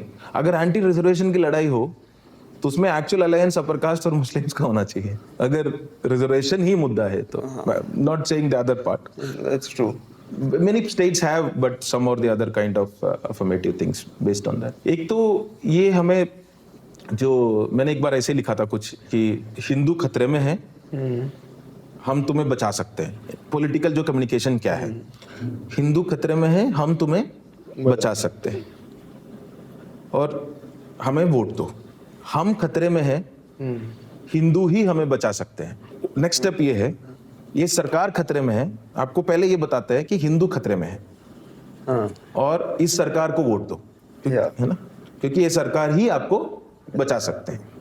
उसका इमीडिएट कम्युनिकेशन अगला जो आता है कि ये सरकार खतरे में है क्योंकि डीप स्टेट है, ये है, दुनिया भर की चीज जो है सरकार के खिलाफ है। ये सरकार खतरे में है, सिर्फ हिंदू ही बचा सकते हैं, हिंदू हमें वोट दो। यही लूप चल रहा है। हिंदू खतरे में है, सरकार बचा सकते हैं, सरकार खतरे में है, हिंदू बचा सकते हैं। यही एक दूसरे को इसी लूप में ये कम्युनिकेशन चलते जा रहा है, कंटिन्यूअस यही चलते जा रहा है। और इसमें क्या है, जब आपकी आइडेंटिटी अंडर थ्रेट हो, चाहे कोई भी आइडेंटिटी हो, चाहे वो रिलीजियस हो, कास्ट हो, लिंग्विस्टिक हो, चाहे कोई सा भी हो, कोई भी आइडेंटिटी आपका अंडर थ्रेट लगता है आपको, तो आप रैशनैलिटी जो है उस हिसाब से नहीं सोचते। पहला आपको क्या होगा, मान लो किसी के बोलेंगे कि पेट्रोल के दाम बढ़ गया, 50 रुपए से ज्यादा हो गया, यूपीए का टाइम होता है, अभी मान लो कि तुम वही 1 लीटर पेट्रोल 60 रुपए में मिल रहा होता, अभी 105 रुपए में मिल रहा है, तो उस मन में आता है हम खतरे में हैं। अब 50 रुपए का पेट्रोल के लिए अपना पूरा आइडेंटिटी को हम गवाए तो गलत है ना। अगर आइडेंटिटी है तो बाकी सब है। अगर मैं हूं तो पेट्रोल भराऊंगा ना। ये जो मैं तो सेकेंडरी हो जाता है एक्चुअली। मैं नहीं सोचते, आइडेंटिटी पे सोचता है। अगर पूरा धर्म, हमारा धर्म खतरे में है, हिंदू खतरे में है, तो क्या 100 रुपए क्या 400 रुपए टोल दूंगा, मैं डेली दूंगा। और 2 लगा दो, 4 और दे दूंगा। देश बचाने के लिए कर रहा हूँ। देश का भी कंसेप्ट नहीं यहाँ पे। मैं कई बार लोगों से पूछता हूँ कि अगर आपको एक चॉइस दे दे, देशभक्त है कि रिलीजन ज्यादा वैल्यू है आपके लिए, मैं जानने के लिए कि आपको इंडिया में 2 चॉइस दे दे कि आपको चॉइस दे दे कि इंडिया में आपको मुसलमान बन के पैदा होना है या पाकिस्तान में आपको हिंदू बन के पैदा होना है, तो आप क्या चूज करोगे? पर देशभक्त है तो बहुत क्लियर है, इंडिया में मुसलमान। ऑफ कोर्स आपका देश ज्यादा है आपके लिए, पर डिफिकल्ट होना ही नहीं चाहिए। एग्जैक्टली। क्यों डिफिकल्ट है ये? तो देशभक्ति कहीं ना कहीं तो नीचे हो गया ना। फिर अगर इस पे आपको सोचना पड़ रहा है तो देशभक्ति कहीं ना कहीं तो नीचे हो गया। मैं ये सवाल में कभी जाना नहीं चाहिए, क्योंकि हर इंसान मल्टीपल आइडेंटिटीज के साथ जीता है। ठीक है, तो एक आइडेंटिटी को दूसरा आइडेंटिटी के ऊपर रख सकते हो कि नहीं रख सकते हो, वो तुम्हारे लिए आगे है, ये तुम्हारे लिए, जैसे तमिल है, ये केरला से आता हूं, तो ये सारी जो सवाल है, क्योंकि इंडिया में जनरली मल्टीपल आइडेंटिटी को इक्वल रख के आगे बढ़ता है, हायरार्की में नहीं रखते, ये ऊपर है ये नीचे, ऐसे नहीं रखते, सब बराबर रखते हैं। या उल्टा सोच सकते हैं, कोई अब प्रकाश से पूछे कि हिंदू में ही रहना है पर तुम ये नहीं होंगे, दलित पैदा होंगे, क्या तुम रेडी हो? चॉइस है। तो ये जब आइडेंटिटीज जब पहले आता है ना, तो हमें लगता है जो हमारी लॉयल्टीज है वो पहले ऐसे ऊपर लगता है, फिर वो लॉयल्टी नीचे नीचे नीचे नीचे नीचे सबसे नियरेस्ट उस पे आके आइडेंटिटी पे आके रुक जाता है। तो वो नॉर्मल है। बट यहाँ पे लोग व्हाट इज गुड से ज्यादा फियर के कारण सोचने लग जाते हैं। वो कंटिन्यूस फियर में रखने का फायदा भी ये है कि नथिंग इज स्क्रूटनाइज्ड। कोई भी चीज पे, क्या हिंदू को 50 रुपए पेट्रोल के दाम कम करके बचा नहीं सकते? क्या 100 रुपया टोल कम करके हिंदू को नहीं बचा सकते? या हिंदू को बचाने के लिए 200 रुपया हर बार देना जरूरी है? ये सवाल नहीं पूछते। ठीक है, हम चाहते मानते हैं कि खतरे में है, पर हमें ऐसे लोग चाहिए जो हमें बचाए और हमारे जेब ना काटे। ऐसे लोग नहीं चाहिए कि हमारे बचाने के चक्कर, वो तो एक्सटॉर्शन हो गया ना। ये तो वही हो गया ना, प्रोटेक्शन मनी। कि तुम यहाँ पे धंधा कर सकते हो, महीने मुझे इतना पैसे दे दो तो मैं तुमको प्रोटेक्ट करूंगा। ये तो extortion, this is protection money. तो आपको अपना पॉलिटिशियन प्रोटेक्शन मनी वाले चाहिए तो फिर डिफरेंट है। ये नहीं कह रहा हूँ कि आप ना बचाए, आइडेंटिटी तो सबको बचाने का वो इनेट है, वो हर इंसान को लगता है। ये बोलना है कि नहीं इंडिविजुअल सोचिए, वो मुझे नहीं लगता उसमें कोई वैल्यू है। पर ऐसे लोग चुने जो आपके जेब ना काटे उसके लिए। कन्नन, एक सवाल मेरा है, जैसे 10-11 साल 12 साल से जो पार्टी पावर में है सेंटर में, तो बहुत डिवाइड हो चुका है स्टेट्स और सेंटर के बीच में। ऐसा लगता है they are at war, and they are at war with, कहाँ तो टैक्स का है कि हम सब्सिडाइज कर रहे हैं दूसरे स्टेट्स को, ये गलत है। और लैंग्वेज को लेके ना, मतलब हर आए दिन एक वीडियो देखता हूँ मैं सोशल मीडिया पे जहाँ पे कोई किस पे गुस्सा है बिकॉज वो वहाँ रहते हैं पर लैंग्वेज में बात नहीं कर पाते। कोई किससे गुस्सा है कि आप कैसे एक्सपेक्ट कर सकते हो मुझे इस लैंग्वेज में बात करने को।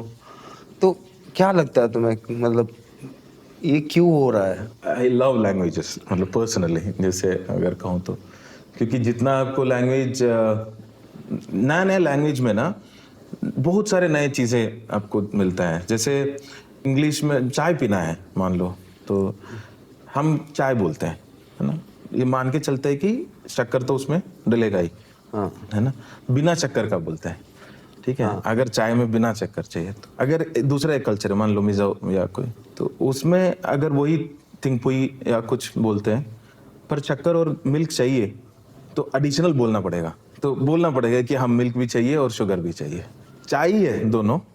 पर आप जैसे, मतलब I always wonder, I read language पे इतना ज्यादा, ब्राता से लेकर ब्रदर, ठीक है, पिता पैटर, मतलब जो आप देखेंगे जो कनेक्शन है, इंडो यूरोपियन लैंग्वेज रूट है, तो वो जो उक्रेनियन वहां से बोलते हैं कि उसका जो प्रोटो इंडो यूरोपियन जो लैंग्वेज वहां से आया है और वहां से पूरा फैला है, पूरा ऑल अदर लैंग्वेजेस उस तरफ का। वैसे टिबेटो बर्मन लैंग्वेज रूट है, वो एक अलग रूट है। द्रविडियन एक लैंग्वेज रूट है, वो एक अलग लैंग्वेज। इंडिया में बल्कि बहुत सारे लैंग्वेज रूट्स हैं। टिबेटो बर्मन है, ऑस्ट्रेलो एशियाटिक है जो खासी है, ऑस्ट्रेलो एशियाटिक लैंग्वेज है, द्रविडियन है और इंडो यूरोपियन है, ये सारे हैं ऐसे अलग अलग।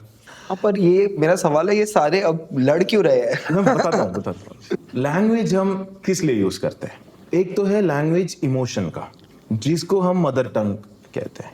लैंग्वेज हम मदर टंग, ऐसे कोई भी बात अपना जो मदर टंग है उसी में आता है, वहीं से हम सीखते हैं सबसे पहले एक्सप्रेशन, सारे अपने इमोशंस, अपने सपने ना, कई सारे वही उसी में आता है। दूसरा आपका एक लैंग्वेज रहता है जो language of opportunity, knowledge, skill, science, ठीक है, वो तो कहीं सारे देश के लिए अभी इंग्लिश है, ठीक है, जो अपॉर्चुनिटी है। जैसे मान लो आपको कुछ चीज के बारे में पता करना है कि क्या है, नया कैमरा है मान लो शूट कर रहे हैं, तो you want to know more about that, तो आप कहाँ किस लैंग्वेज में सर्च करेंगे? तो इंग्लिश में सर्च करेंगे, क्योंकि वहीं पे है इंफॉर्मेशन। आपको कहीं जॉब के लिए आगे बढ़ना है तो what will language will you learn? Knowledge, Wikipedia में एंट्री किस लैंग्वेज में ज्यादा है, ठीक है, आपको इन्फॉर्मेशन के लिए। तो वो एक लैंग्वेज जो है, भाषा है, उसके लिए, सीखने के लिए, साइंस विज्ञान के लिए, आगे बढ़ने के लिए, अपॉर्चुनिटी के लिए।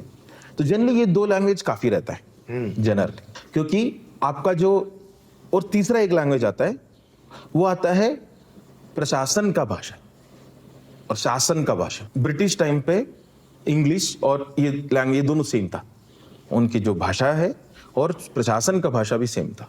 मुगल टाइम पे कई सारे देश सेम था, कई सारे उन्होंने इम्पोज भी किया, मान लीजिए उनकी जो तरफ। अभी जो अदर लिंग्विस्टिक स्टेट्स, ये पहली बात तो ये जो लिंग्विस्टिक लड़ाई है कोई नया नहीं है, हमारे तो कई सारे स्टेट्स ही लैंग्वेज के बेसिस पे बने हैं। सारी लड़ाई पूरी की पूरी राइट्स हुए हैं, राइट्स नहीं, प्रोटेस्ट हुए हैं, वायलेंट प्रोटेस्ट हुए, उसके बाद एक लिंग्विस्टिक उस पे बने।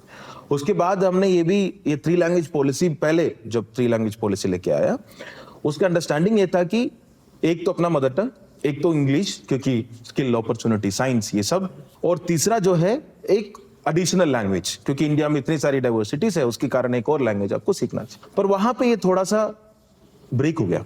जैसे नॉर्थ इंडिया में, बीच में तो हरियाणा में बल्कि तमिल 3rd लैंग्वेज कुछ टाइम था, पर नहीं तो आप मैक्सिमम उर्दू सीखेंगे या संस्कृत सीखेंगे। यहाँ साउथ में 3rd लैंग्वेज मतलब हिंदी हो गया, ठीक है। 3rd लैंग्वेज मतलब आप तमिलनाडु में स्कूल में पढ़ रहेंगे तो आप मलयालम नहीं सीखेंगे, 3rd लैंग्वेज आपकी बराबर है।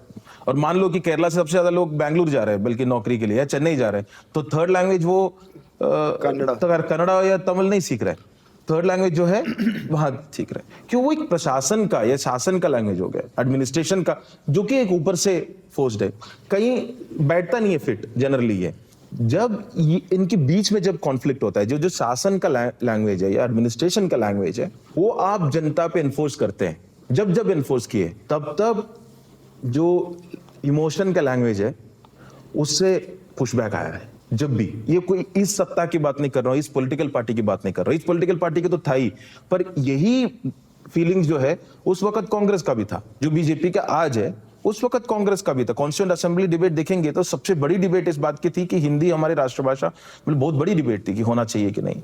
तो उस बात पे यहां तक आ गए थे कि हम तो इंडिया में रहना है कि नहीं वो हम डिसाइड करते हैं पहले, अगर हिंदी आप फोर्स करेंगे तो। ये तो बहुत नया है, इन लोग, ये तो पॉलिटिकल पार्टी नया है, तो ये वही गलती कर रहे हैं जो पहले एक बार हो चुका है सारा, इस पे पूरी बहस भी हो चुकी है। जनरली आपको अगर हिंदी को आगे बढ़ाना है, जैसे मान लीजिए, तो सबसे पहली बात आप एक बार खुद जाके सर्च करें कि विकिपीडिया में हिंदी के कितने आर्टिकल्स हैं, उससे ज्यादा आर्टिकल्स आपको तमिल में मिलेंगे। तो मैं हिंदी मुझे क्यों सीखना है, कुछ रीजन होना चाहिए ना सीखने का। तो वो सीखने का रीजन है कि या फिर कुछ उसको उसमें बना है कंटेंट। तो बॉलीवुड था एक रीजन, पर बॉलीवुड को इतना विलेनाइज किया कि अब बॉलीवुड तो देखो मत, उस वाले एंगल पे चले गया। Otherwise Bollywood was a great integrating thing Hindi language के लिए, है ना, उससे ज्यादा बड़ी वो नहीं था, कंटेंट था हिंदी का। जैसे हम बात कर रहे हैं, तुम महाराष्ट्र से हो, मैं केरला से हूं, पर बात हिंदी में कर रहे हैं, इसका मतलब ये नहीं कि हम हिंदी को मान रहे हैं कि हिंदी राष्ट्रभाषा है या फिर वो नहीं है, पर कंटेंट के लिए जो भाषा जो सही है उसको इस्तेमाल करते हैं, वो एक ऑटोमेटिकली ऑर्गेनिकली वो हो जाता। जब आप फोर्स करते हैं कोई भी प्रशासनिक भाषा, एडमिनिस्ट्रेटिव लैंग्वेज, जब आप फोर्स करते हैं तो लैंग्वेज ऑफ इमोशन से उसका पुशबैक आपको आएगा। ये कोई नया सीख नहीं है, और इंडिया में कॉन्ट्रडिक्शंस इतनी है, आप हर एक बात को एक नया कॉन्ट्रडिक्शंस ढूंढ के उसमें वेड्ज बनाने की जरूरत नहीं है, ऑलरेडी इतनी कॉन्ट्रडिक्शंस है। जो था ना रामायण में, बिल्ड ब्रिजेस, ये बात सही है कन्नत, पर एक्चुअली जैसे बोलता है ना कि साउथ इंडिया या कोई भी और स्टेट हिंदी क्यों सीखे, बिकॉज कुछ हमारे स्टेट्स इतने मार्जिनलाइज है कि वो इंग्लिश सीखने के कोई पोजीशन में नहीं है, वही एक रीजन है, उसके अलावा तो कोई रीजन नहीं। वो तो फिर वही चीज हो गई ना कि ये अजम्पशन है कि तमिलनाडु में या केरला में या कर्नाटक में या फिर कहीं भी कि एक आम किसान है या फिर आम आदमी है, उनको इंग्लिश आता है, नहीं है, वो सीखते हैं इंग्लिश। उनका भी तो जैसे हिंदी है वैसे उनका भी एक भाषा है, वो अपना मदर टंग है, उसी में ही वो स्कूल में जाते हैं, उसी में ही मैक्सिमम केरला में तो मलयालम मीडियम स्कूल्स, तमिलनाडु में तमिल मीडियम स्कूल्स है, उसी में वो पढ़ते हैं। उसके अलावा वो इंग्लिश पढ़ते हैं, एक लैंग्वेज तो और पढ़ लिया अभी ऑलरेडी। अभी उनको कह रहे हैं कि आप वो क्यों पढ़ रहे हैं, ताकि वो सबके साथ बात कर पाए, पूरा दुनिया के साथ बात कर पाए। अब आप उनको कह रहे हैं कि आप एक और लैंग्वेज सीखो, क्योंकि हम दूसरा लैंग्वेज भी नहीं सीख, एक को आप तीसरा लैंग्वेज सीखने के लिए कह रहे हैं, क्योंकि हम दूसरा लैंग्वेज भी नहीं। अब दोनों दूसरे लैंग्वेज पे आते तो सभी का बराबर हो जाता। पर ये अनफेयर लगता है लोगों को कि ये तो गलत है ना, कि ये मैक्सिमम यहीं पे है कि जब फोर्स करते चीजों को, तो कोई चीज अगर बच्चे पे भी फोर्स करे, दो बच्चे हैं मान लो, वो एक को बोला कि 2 घंटे पढ़ाई करो, एक को बोला तुम जाके खेल लो, तो उसको लगेगा ना, उसके लिए बोला 2 घंटे एडिशनल पढ़ने के लिए बोला, तो उसको लगेगा ना भाई मेरा क्या गलती है, मुझे तो मेरा जितना पढ़ना था मैं उतना पढ़ रहा हूँ, मुझे बोल रहे कि और पढ़ो, कितना बर्डन है मान लो। और एक लैंग्वेज स्कूल में ऐड करने का मतलब है कि एक कोई और सब्जेक्ट में पढ़ने का टाइम उसका कम हो रहा है, ये तो ऑलरेडी अनफेयर हो गया। वो भी तो साइंस में मैथ्स में आगे बढ़ना चाहता है, अब वो लैंग्वेज, तीसरी बात तो लैंग्वेज रूट डिफरेंट है बहुत, इतना आसान नहीं है, कई लोगों के लिए आसान है, मतलब मैं अपने आप को लकी मानता हूँ क्योंकि लैंग्वेज नेचुरली मुझे लगता है कि इंटरेस्ट के साथ मेरे को आता है, सीखना आसान लगता है मुझे, पर बहुत सारे लोगों के लिए वो लैंग्वेज सीखना मुश्किल है। यार लैंग्वेज बात करनी पड़ेगी, उसके बिना नहीं होता। तो बात करने के लिए जैसे वही तो जैसे कर्नाटका का लड़ाई है कि कोई कर्नाटक में आए तो यहाँ पे कन्नड़ा में बात करे, वही था महाराष्ट्र में मुंबई में जो लड़ाई था, मराठी का जो लड़ाई था, कि जब यहाँ पे आए तो यहाँ के लैंग्वेज में बात करे। वो कोई, मैं इतना मान के चलता हूँ कि कोई भी आपको ये एक्सपेक्ट नहीं करता है कि उनकी भाषा में बात करें। वो इतना ही एक्सपेक्ट करता है कि उनकी भाषा सीखने का प्रयास करे, क्योंकि उसका मतलब ये है कि आप उनकी भाषा को रेस्पेक्ट दे रहे हैं।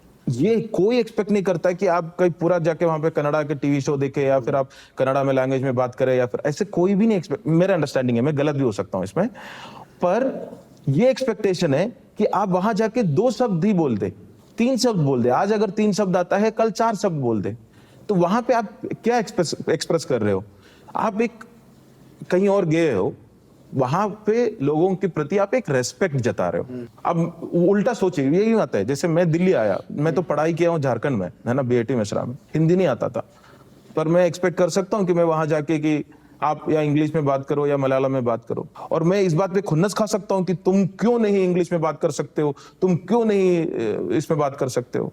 मेरे लिए क्या है राइट थिंग?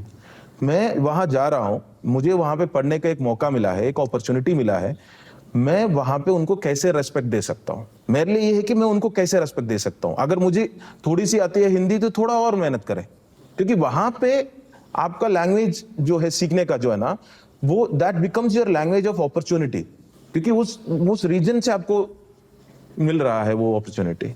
तो मैं वहां से मैं भागूंगा, वहां से मैं दिल्ली जाऊंगा तो भोजपुरी, पहली बात मैंने हिंदी सीखा। वहां पे गए एक होटल में, तो मुझे याद है कि पराठा पूछा, तो मैं बोला भैया पराठा, तो उसने बोला 1 ठो कि 2 ठो। तो मैंने बोला यार पराठा पूछा है, ये 1 ठो 2 ठो क्या दे रहे हैं? तो बोला नहीं पराठा। तो दोबारा पूछा 1 ठो कि 2 ठो। तीसरी बार मैंने बोला कि पराठा, तो उसने बोला 1 ठो कि 2 ठो। हाँ, 1 या 2, 1 या 2, कंप्लीटली डिफरेंट था मेरे लिए।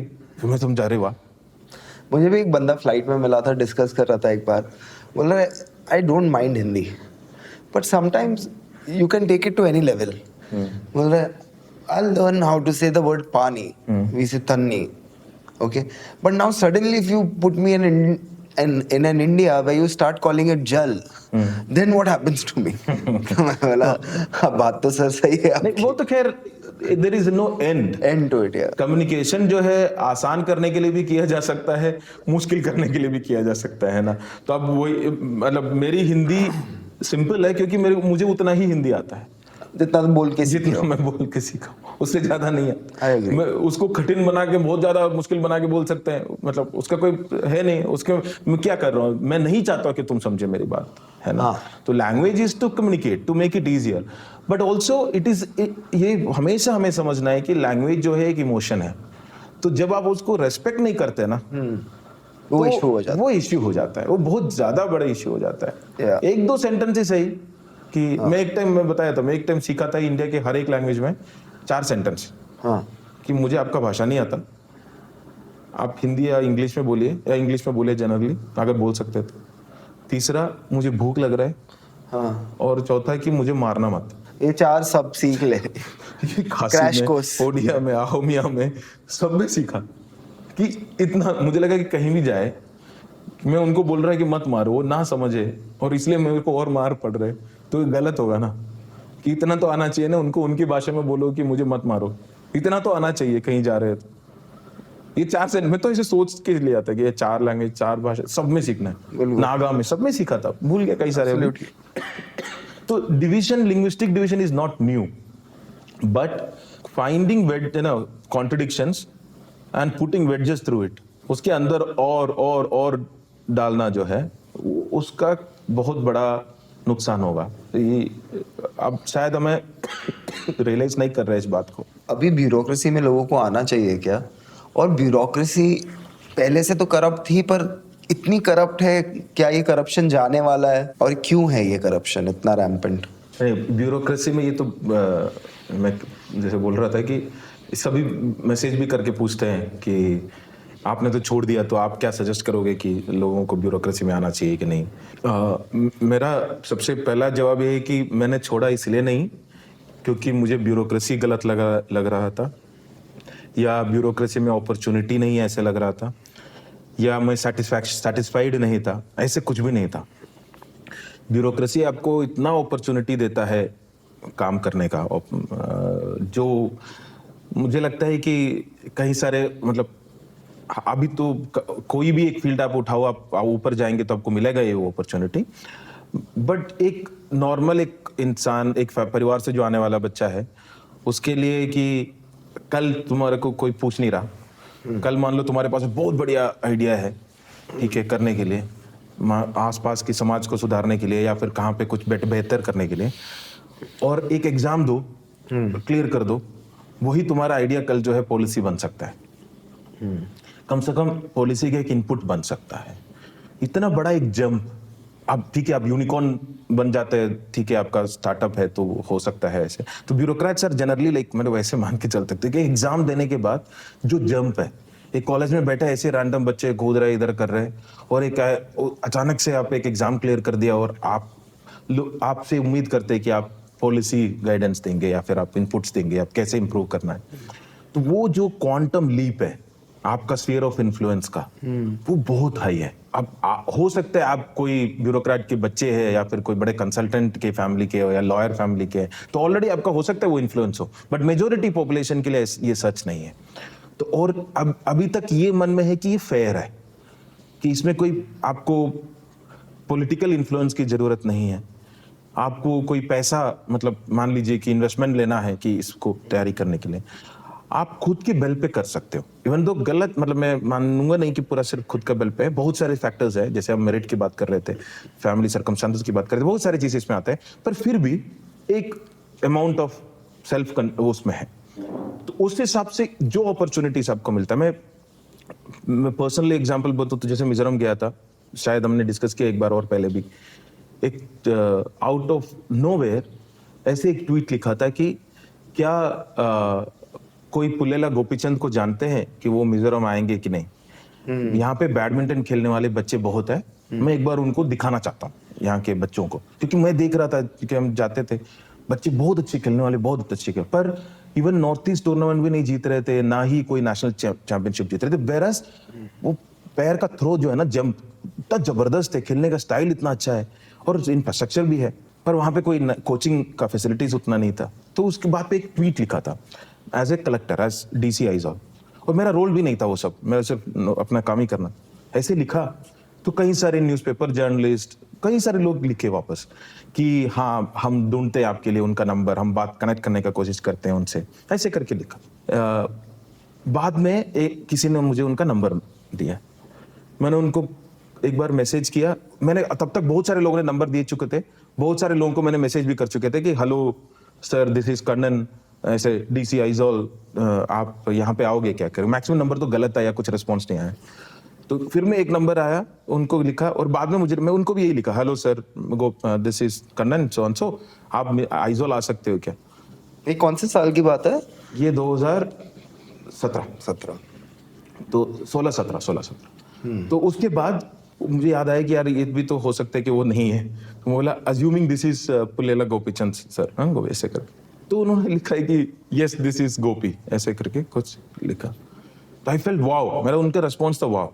उसके बाद उनको मैंने आइजॉल लाने के लिए 1 साल उनके पीछे पड़ा रहा। मैंने उनको इतना ही रिक्वेस्ट किया कि आइए 2 बच्चों को यहाँ से आप ले लीजिए और आप अपना एकेडमी में ले जाइए हैदराबाद में, और उनको वहां पे सिखाइए। मैं किसी संस्था से आपके फंडिंग का वो करता हूँ किसी भी तरीके से, वो 2 बच्चे करता ना, किसी तरीके से मैं उसको करता हूँ, सरकार से नहीं हो सकता, देयर वाज नो फंड्स। एक कहीं टाइम लगा, उसके बाद वो आए, कहीं सारे बीच में हुआ, बट उसके बीच में टाटा ट्रस्ट से भी एक बार बात हो गया। तो टाटा ट्रस्ट ने बोला ठीक है हम इसको स्पॉन्सर करने के लिए तैयार है, जो भी वो आएंगे। ठीक है, वो आए, और आते हुए बल्कि बोलते भी, लोग पूछते उनसे कि क्यों आए हो आप, आइजॉल क्यों आए हो, कोई रीजन नहीं है आपको आने का। तो वो बोलते हैं कि एक आपका जो डीसी है उनका परसिस्टेंट उसके कारण आया, मतलब उसके कारण ही आया मैं।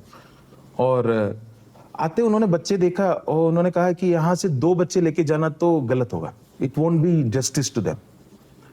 Karnan can we do build an academy here, हम यहाँ पे एक एकेडमी कर सकते हैं क्या। तो फिर फंडिंग तो है नहीं, कुछ है नहीं, तो अगेन वी वेंट। वहाँ के बैडमिंटन एकेडमी जो एसोसिएशन था, दे वर वेरी गुड, बहुत अच्छे लोग थे, टाटा ट्रस्ट थे, उनसे फिर बात किया। तो वो कह रहे थे लेट अस सी, हम कर सकते हैं कि नहीं, उसको पुश कर सकते हैं कि नहीं। उसके बाद हमने ऐसा किया कि सिर्फ एक एकेडमी बनाने से तो नहीं होगा, हर एक जिले में या फिर उसके नीचे के कहीं सब डिविजन्स में एक ग्रास रूट बैडमिंटन एकेडमी खोले, जहाँ से फीड होगा बच्चे, बच्चे वहां खेलेंगे, वहां पे कोई कोच बड़ा वो नहीं होंगे, पर एक बेसिक ट्रेनिंग वाले कोचेस होंगे, वहां से बच्चे फीड होंगे। और एक high altitude centre for excellence करके एक मेजर एकेडमी आइजॉल में, और एसोसिएशन वाले उनके थ्रू हम लोगों के पास गए, लोग बोले कि हम जमीन फ्री में देंगे, पैसा अक्वायर करने की जरूरत नहीं है, हम आपको फ्री में जमीन देंगे। तो पैसा आया टाटा ट्रस्ट से, गोपीचंद पूरा इनिशिएटिव, विजन, एक्सपर्टीज जो भी उनका है, like call him Gopi sir, but like हाँ, तो उसके बाद जमीन आया लोगों से। Then we went to the government saying that now we need electricity, road, दुनिया भर की चीजें चाहिए, पानी, इट्स नॉट जस्ट इनफ ना, दिस आर जस्ट फंड। वहां मेरे रहते हुए शुरू नहीं हुआ था वो, मैं उसके बाद मेरा ट्रांसफर हो गया वहां से, वो शुरू काम ये सारा शुरू हो गया, बट एकेडमी शुरू नहीं हुआ था। मेरे ख्याल से 2018 या समथिंग शुरू हुआ वो, और लास्ट ईयर 5 साल के अंदर 2023 में एक मैसेज आया मुझे कि कंग्रेचुलेशंस, वहां से जो बच्चा है अभी अंडर 17 नेशनल चैंपियन है, ही इज रिप्रेजेंटिंग इंडिया। अगर मैं नहीं होता उसमें, आइडिया तो होता, मेरा इच्छा भी होता, पर कोई पूछता आपसे? हाँ, करेक्ट। एंड ऐसे सिर्फ ये तो मेरा एक कहानी में बोल रहा हूँ, ऐसे बहुत कहानी, ऐसे बहुत कहानियां हैं, out of nowhere things happening. तो तुम बेसिकली एक अच्छी कहानी बता के मुझे बता रहे हो कि ब्यूरोक्रेसी में करप्शन पे फोकस मत करो। ये नहीं कह रहा कि करप्शन पे फोकस मत करो, मैं कह रहा हूं कि जो आना चाहता है सही कारणों के वजह से, फॉर द राइट रीजंस, जो राइट रीजंस के लिए ब्यूरोक्रेसी में आना चाहता है वो आए। अगर छोड़ने का मन करे तो छोड़े, इतना दिल पे मत ले इस चीज को। ये कोई आपका मंजिल नहीं है कि पहुंच गए और कुर्सी लेके बैठ गए टॉवेल लगा के। हाँ, टॉवेल पे मैं आता हूँ, पर ये मंजिल नहीं है आपका। ये आपको एक इंस्ट्रूमेंट्स मिले हैं, आपको सुविधाएं मिले ताकि आप बेहतर कर सकते किसी और के लिए। कई बार हम इसको एक एस्केप मानते हैं कि मेरा गांव में मेरा कोई इज्जत नहीं है, कल मैं आऊंगा तो सारे लोग सैल्यूट मारेंगे और मुझे पता नहीं क्या है। तो आप अपने आप को अब समाज से दूर करना चाहते हैं, समाज को आपके साथ लेके नहीं जाना चाहते, आप उस साथ में नहीं ऊपर उठाना चाहते, आप चाहते हैं कि मैं निकल जाऊं यहां से, मैं कुछ बन जाऊं। वो भी ठीक है, पर not the right reason, because bureaucracy as a job is different from bureaucracy as a service. Civil service भी कहते हैं हम इसको, है ना, पब्लिक सर्वेंट भी कहते हैं, गवर्नमेंट सर्वेंट भी कहते हैं। गवर्नमेंट के सर्वेंट है या पब्लिक की सर्वेंट है, इसी में बहुत बड़ा डिफरेंस है। गवर्नमेंट तो जो भी आप करंट गवर्नमेंट है आपको बोलेंगे करने के लिए, ठीक है, तो इसमें ऑफ कोर्स डिफरेंस है। Corruption, of course there is corruption in bureaucracy, और करप्शन को मैं थोड़ा थियोरेटिकली मैं यही बोलूंगा कि, और बल्कि मैं लिख रहा हूं इस पे कि करप्शन क्या है। अगर आपके पास एक कैपिटल है, कोई भी एक कैपिटल है, और कैपिटल मतलब नॉट इन इकोनॉमिक सेंस की प्योर, ठीक है, प्रोडक्शन मींस पियरे बोर्डियो का एक थियरी है। कई सारे कैपिटल है, सोशल कैपिटल है, सिंबॉलिक कैपिटल है, इकोनॉमिक कैपिटल है, ठीक है, ऐसे अलग अलग कैपिटल है। तो ऐसे मान के चलिए, अगर मेरे पास पावर है तो वो भी एक कैपिटल है, मैं उसको इस्तेमाल करके कुछ और कर सकता हूं। तो जब हर एक इंसान जो है अपना एक कैपिटल कन्वर्ट करके दूसरा कैपिटल कमाना चाहता है। जैसे अगर वो है कि तुम्हारा कल्चरल कैपिटल है, तुम कल्चरल कैपिटल को बेच के इकोनॉमिक कैपिटल लेना चाहते हैं, है ना। It's just a very your talent, you are using whatever means of way that you have. Similarly education use करके कर सकते हैं, उसका पढ़ाई है, उसने कर सकते हैं। पर कई सारे कैपिटल जो है इलिक्विड है, मतलब उसका तुम ट्रांसफर के लिए यूज नहीं कर सकते। जैसे ब्यूरोक्रेसी में मान लीजिए, या पॉलिटिकल पावर है मान लीजिए, उसका इकोनॉमिक कैपिटल नहीं है, बाकी कल्चरल नहीं है, एजुकेशन नहीं है, पर एडमिनिस्ट्रेटिव या ये कैपिटल बहुत ज्यादा है। तो ये एक कैपिटल है बहुत, बाकी कुछ है नहीं, बहुत सारे नहीं है। तो आप क्या करते हैं, वो एसेंशियल पार्ट ऑफ करप्शन क्या है, आप अपनी जो पावर है आप उसको कन्वर्ट करते हो to acquire economic capital, which is corruption. वही चीज मैं बोल सकता हूं, मान लो मेरा नेपोटिज्म है, मैं अपना कोई दोस्त है उसको बोलता हूं, किसी भी तरीके का उसको बोलता हूं कि मेरे बेटे का नौकरी लगवा दो। मेरा एक सोशल कैपिटल था जो नेटवर्क है, उसको यूज करके मैं किसी और का नौकरी लगवा रहा हूं। It's converting one.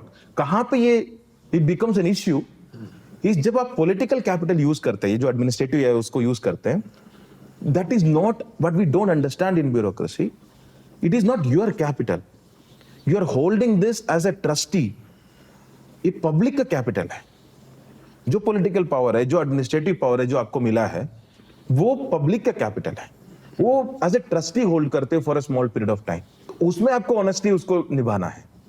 Otherwise anything, any conversion of one capital to the other happens. सबसे पहली बात जो करप्शन का होता है कि पहली दिवाली या जो भी है, आप अगर हिंदू है तो दिवाली मैं मानता हूँ, पहली दिवाली में कहीं भी पोस्टेड है तो दिवाली का आपको गिफ्ट आएंगे, है ना। तो आईफोन भी आएंगे, एक्सपेंसिव बोटल्स भी आएंगे, कैश्यू नट्स भी आएंगे, मैंगो भी आएंगे। उस टाइम आपको गिफ्ट लगता है। And it is a culture. अब अभी भी जाके देखे, गवर्नमेंट ऑफ इंडिया में भी जाके देखे, ऊपर से लेकर नीचे तक सबको गिफ्ट जाता है। सारे बिजनेसेस जो है, जो जिनको भी अगर डील करना है, उनका गिफ्ट का लिस्ट बनता है। Gift giving and taking is okay, but what is it that gift? हाँ, whether it is a modak का डब्बा और whether it is an iPhone। IPhone भी बहुत छोटी बात हो गई अब। गाड़ी भी हो सकती है। नहीं, वो सोने रिंग, हाँ, गोल्ड कॉइन्स, ठीक है। पहली ही दिवाली में आपको बहुत ही सिंपल, पहली दिवाली में बहुत सिंपल बात है। आप जब वो लेते हो ना, आपको तब लगता है कि ये तो गिफ्ट है, ये तो है ना, पोजीशन की रेस्पेक्ट है। सब ऐसा नहीं है कि नहीं लेते, दिवाली में आते हैं और लेते हैं, उसको रिश्वत भी नहीं मानते हम। पर जैसे आपने वो ले लिया, उसके बाद दोबारा दूसरी बार जब वो इंसान आता है आपके पास, तो आप चाहे ना चाहे आपके मन में ऑब्लिगेशन फील होता है। आपने तो उनको नहीं दिया ना गिफ्ट। गिफ्ट तो दोनों तरफ होता है, एक तरफ थोड़ी ना होता है। नहीं तो कभी आप जाएंगे ना उनके घर पे, अब मतलब रिलेशन में गिफ्ट होता है, तो कभी आप आए तो मुझे दिया और मैं आपके वहां हूं तो मैं आपको दूंगा। पर जब गिफ्ट वन साइडेड होता है तो वो गिफ्ट नहीं है, दैट बिकम्स ब्राइबरी। उसके बाद वो एक जो भी आप शुरू करते हैं, एक बार वो ब्रोकन विंडो सिंड्रोम कहते हैं। पहला जब कांच टूटता है तब आप उसको ठीक करें तो पूरा आपका जो बिल्डिंग है वो ठीक रहता है। जब पहला आप टूटे और लगे हाँ ठीक है देखेंगे बाद में, तो फिर वो one after the other after the other after the other break होने लग जाता है। तो मेरा रिक्वेस्ट भी है, एटलीस्ट अगर नए बच्चे बैच में आते हैं, ये वो जो पहला कांच ना टूटे। दिवाली गिफ्ट पे ही समझ जाओ कि करप्शन है। क्या लेना है क्या नहीं लेना है, आपका वहीं से सारी मैसेजेस वहीं पे चला जाएगा, टू एवरीबॉडी, कि साहब उसमें नहीं, ऐसे नहीं करने वाले। कई बार it's very innocuous. Of course there are lot of people who come in with the intention of making money only. ऐसे भी लोग हैं, वो आते हैं और उनका इरादा ही रहता है कि हमें पैसे बनाना है। क्या है ये सब फालतू के, उसको यूज करो, पैसा बनाओ और निकलो यहाँ से। वैसे भी लोग हैं। अब उनके लिए तो कोई मैसेजिंग नहीं हो सकता, वो तो क्लियर है, उनकी लाइफ में वैल्यू क्लियर है, उनको करना क्या है क्लियर है, उनको क्या ही बोलेंगे। तो वहां पे तो आप बोल सकते हो कि क्या डिसइंसेंटिव स्ट्रक्चर हो सकता है, कैसे ट्रांसपेरेंसी बढ़ाया जा सकता है, कैसे अकाउंटेबिलिटी बढ़ाया जा सकता है ना। वो एक अलग, कंप्लीटली अलग बात है। पर कई सारे लोग जो है इसमें आते ऐसे नहीं है, आते बहुत नॉर्मल है, पर 1-2 साल में ही वो एक रास्ता पकड़ लेते हैं जहां पे उनको लगता नहीं है कि वो गलत दिशा में जा रहा है, वो ऐसे ही जाते रहते हैं। तो वहां पे तो not because they are kids, they are adults, उनको अपना पूरा डिसीजन लेने के हक है। तो एक बार मुझे याद है कि किसी 2 अपना स्टाफ को पकड़ा था, 5,000 रुपए का रिश्वत का, ठीक है। हमने सारे ट्रांसपेरेंट करते थे, जहां पे भी मेरा एक वो रहता था कि सारे स्टेप्स ट्रांसपेरेंट कर दो, कि पहला जिसने एप्लीकेशन दिया पहला उसका गया है कि नहीं, तो और उस पर नेट में डाल दो कि ये पहला इसका आया था, पहले किसका जा रहा है। और अगर मान लीजिए एवरेज 6 दिन लगता है एक एप्लीकेशन प्रोसेस करने में, कोई भी मान लो जीएसटी रिफंड है, टैक्स रिफंड है, एक्साइज का है एप्लीकेशन, या लेबल का है, कोई भी हो, इतना दिन लगता है। किसी का अगर 2 दिन लगता है तो भी सवाल पूछो, 6 दिन का एवरेज है तो 2 दिन में कैसे हुआ, या 1 दिन में कैसे हुआ। या किसी का मतलब 40 दिन लग रहा है तो भी पूछो भाई कि 40 दिन क्यों लग रहा है उसको, एवरेज जो है तो उसके निकलना चाहिए। और फर्स्ट इन फर्स्ट आउट जितना हो सकता है वो कर लो। ये सब बहुत सारे ठीक से चल रहा था। पर एक किसी ने एक मुझे याद है कि 2 लोगों को आके 5,000 का लिफाफा दिया और बोला कि ये खुशी का है, दिस इज आप रखिए इसको। वो नहीं ले रहे थे, वो बोलते रखिए, क्या हो गया इसमें, अच्छी बात है, हमारे को इतना जल्दी रिफंड मिल गया, आप रखिए। रिफंड पे तो जनरली परसेंटेजेस पे चलते हैं। तो आए तो मुझे पता चला कि इन्होंने ऐसे 5,000 रुपए का लिफाफा लिया है। पहली बार मुझे याद है, मैं जनरली पनिशमेंट में बिलीव नहीं करता, इन द सेंस वैसे इसको पकड़ के जेल कर दो, इसको वो कर दो, ये कर दो, ऐसे वाला इतना बड़ा वो, तो इन्फॉर्मेशन ही आया। तो उनसे बस इतना ही पूछा, क्योंकि मैं सिस्टमिक जो भी इंप्रूवमेंट करना है वो ट्रांसपेरेंसी और सिस्टमिक में करो, ताकि वो इंडिविजुअल को जाके जिंदगी उसका बर्बाद करने से कोई point नहीं है। कोई वो नहीं। तो उनसे, और उस टाइम मुझे बहुत गुस्सा आया क्योंकि मैं इतना मेहनत कर रहा था, उसके बाद भी ये हो रहा है। तो मुझे याद है मैंने उनसे बोला था कि मुझे आज मैं सही नहीं मानता उस बात को, पर मैंने उनको बोला है कि आप मंडे को, उनसे पूछा बच्चे क्या करते हैं, तो 2 लोग थे, एक का शायद इंजीनियरिंग कर रहे थे, एक कोई और पढ़ रहे थे। उनको बोला एक काम करिए, मंडे को बच्चे को लेके आइए मेरे पास, दोनों को, क्योंकि आप अपने बच्चों के लिए कर रहे हैं, अपने लिए तो नहीं कर रहे 5,000 मुझे जैसे लगता है। तो और बच्चे को तो समझ में आना चाहिए कि अगर कल उनके माँ या पापा जेल जा रहे तो ये उनके लिए जा रहे थे, और ये 5,000 रुपया उनके लिए ले रहे थे, ये उनके बच्चों को तो पता होना चाहिए। तो आप एक बार उन बच्चों को लेके आइए, मैं उनसे बात करता हूँ कि आपके पेरेंट्स जेल जा सकते हैं और ये कारण है। जैसे उनको वो लगाना, वो तब तक वो मतलब देवर आर्ग्यूइंग विथ मी, और उसके बाद रोने लग गए, क्योंकि कोई नहीं चाहता, हम अपने बच्चों के सामने तो हम विलन नहीं बनना चाहते, कोई भी नहीं चाहता, क्योंकि उनके लिए तो हम आइडल बनना चाहते हैं ना। ठीक है, लाइफ की कई सारी चीजें हैं जो हम छुपा के मतलब साइड से करना चाहते हैं, पर जैसे वो ट्रांसपेरेंट होगा लगता है, तुम मेरे लिए बहुत क्लियर है, transparency is the way towards any corruption free society. जितना ट्रांसपेरेंट आप कर सकते हो, जितना आप सीसीटीवी लगा रहे हो पब्लिक के लिए और सीसीटीवी वॉल लगा रहे हैं अपने ऑफिस में, उतना ही पब्लिक स्पेस है, पब्लिक सरकारी ऑफिस भी, उतना ही सीसीटीवी लगा लो और हर एक चौराहे पे टीवी लगा दो। Not this is just symbolic, I am saying कि अगर पब्लिक प्लेसेस को रिकॉर्ड करके आप देख सकते हो, तो पब्लिक को भी पब्लिक प्लेसेस देखने की जरूरत वो है। ऑफ कोर्स मुझे समझ में आना चाहिए कि 9 बजे का ऑफिस है तो 9 बजे लोग कितने लोग आते हैं कि नहीं आते। हमने किया, ऐसा नहीं है, ऑफिस में नहीं कर पाया, उतना रेजिस्टेंस था, पर हम कंस्ट्रक्शन साइट्स पे तो किए कि आपका प्रोजेक्ट है, ये इतना बजट है इसका, ये काम चल रहा है, ये देखिए लाइव चल रहा है काम, और चौराहे जंक्शन पे टीवी बड़े बड़े स्क्रीन लगा के हम दिखाते थे कि ये काम चल रहा है, ये आपके पैसे से हो रहा है, आपका प्रोजेक्ट है, ये बन के ऐसे लगेगा। और आज की ये लाइव एवरी प्रोजेक्ट, चाहे वो स्टेडियम का था, चाहे वो वाटर फ्रंट का था, चाहे रिवर फ्रंट का था, चाहे कोई सा भी प्रोजेक्ट्स थे, we did that is transparency from the government towards the public.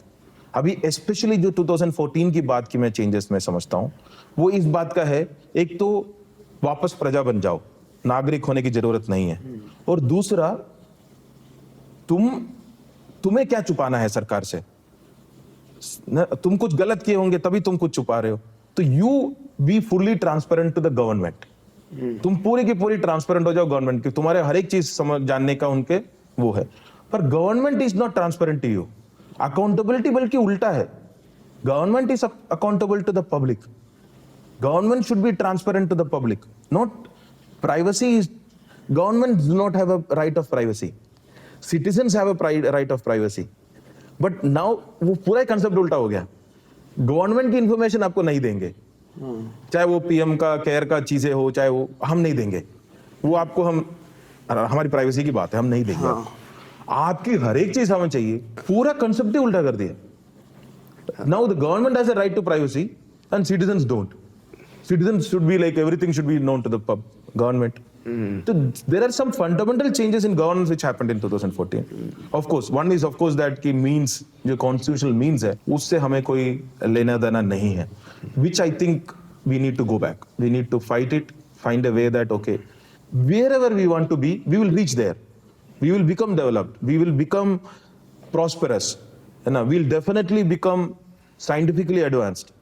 ठीक है, अगले 50 साल में बहुत सारे हम करेंगे, आगे बढ़ेंगे, पर हम तरीके से करेंगे, ब्रिज बना, कॉम्प्रोमाइज करने की जरूरत नहीं है तरीके पे, एक को दूसरे को दुश्मन बनाने की जरूरत नहीं है आगे बढ़ने के लिए, साथ में आगे बढ़ सकता है, ब्रिज बन के आगे बढ़ सकता है, तरीके से बढ़ सकता है। तो इसके लिए हमें, मुझे लगता है कि काम करना, लड़ना जरूरी है, वो शायद ब्यूरोक्रेसी में नहीं हो सकता।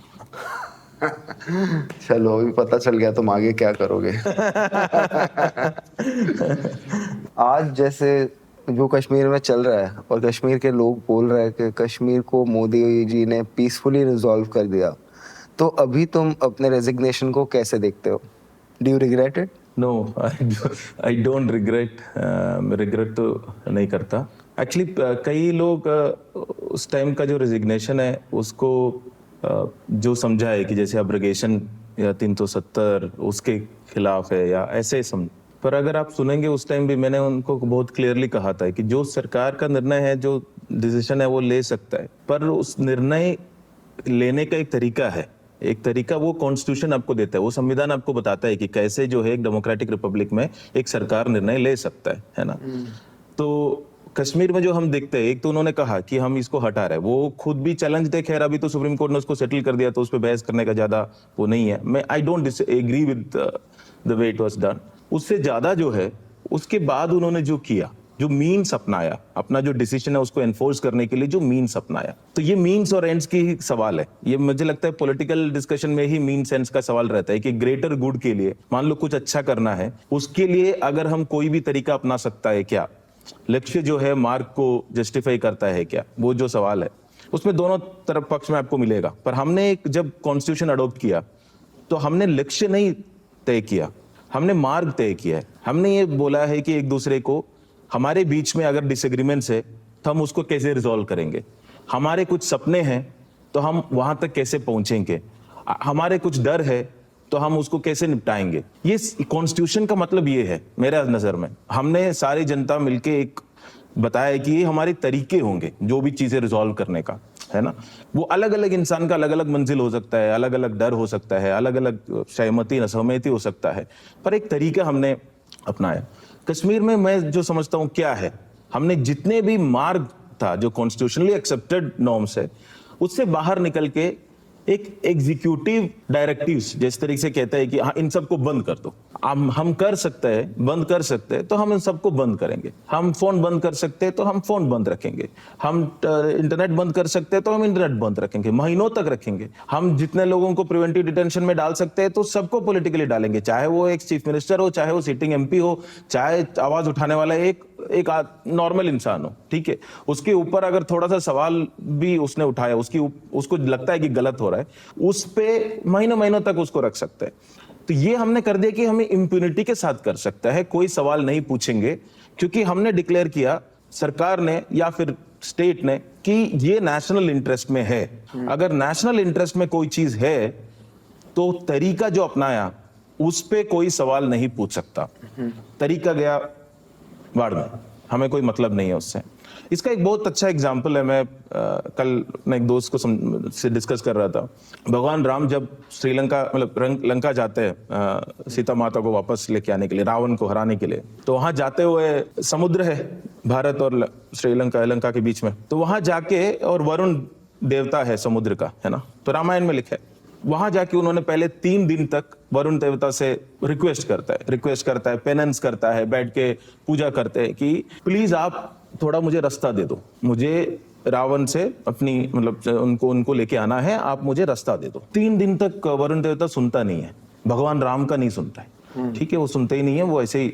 तीसरा दिन के बाद तो भगवान है, उनको लगा ये तो गलत हो रहा है, वो इमीडिएटली अपना पूरा ताकत दिखाने लग जाते हैं। वो क्या करते हैं, अपनी वेपनरी समुद्र के ऊपर इस्तेमाल करने लग जाता है, और समुद्र बिल्कुल एकदम परेशान हो जाता है कि क्या करें हम। तब वरुण देवता आके भगवान राम से रिक्वेस्ट करता है कि आपको जाना है, ये मैं मानता हूं उधर, ठीक है, लंका तक आपको पहुंचना है, आपका लक्ष्य है, वो मानता हूं, पर मैं समुद्र का देवता हूं, मैं आपको रास्ता नहीं दे सकता। आपको वहां पहुंचने का सही मार्ग है कि आप एक ब्रिज बनाइए। Building bridges to reach your destination, ये तो रामायण का सीख है। करेक्ट।